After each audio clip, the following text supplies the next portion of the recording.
Hello मो YouTube family members मु चिनू मु मोर यूट्यूब चैनल रे चिनू फोटो शॉर्ट वीडियो रे आपण मानकु बहुत सारा स्वागत जनाउछि।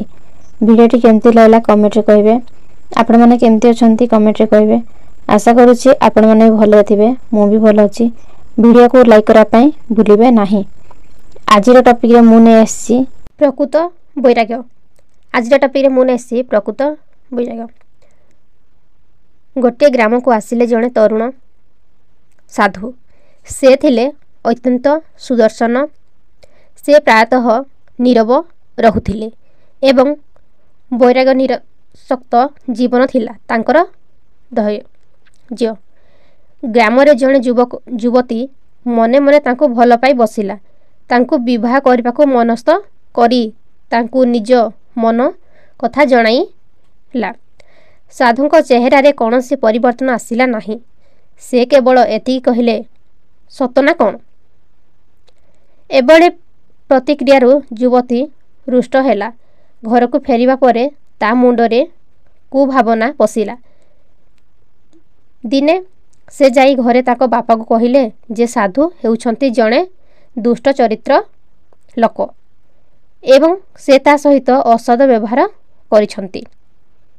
एकथार उत्क्षेप पिता दले लोकंकु नेई साधुको ए विषय पचारिले। अविचलित साधुको प्रतिक्रिया थिला सतना कौन। कहिबा बहुल एहा परे तांको पाखकु जाइथिले लोके तांको उपरे उत्तम माध्यम चढ़ाई तांको सेठारु तोड़ी देले। साधु दूर रे एक कुड़िया करी रहिले। किछि दिन परे युवतीर मनरे भावांतर सृष्टि हैला। मिछ अभियोग करिथिबारु अनुताप्त होई साधु को निकट को पहुँचिले एवं सब कथा कही क्षमा मागिले। अविचालित साधु सबु सुनिले एवं कहिले सतना कौन।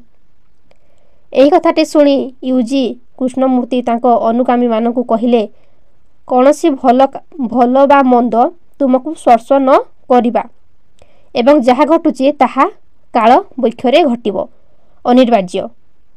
अनिर्वाज्य थिला।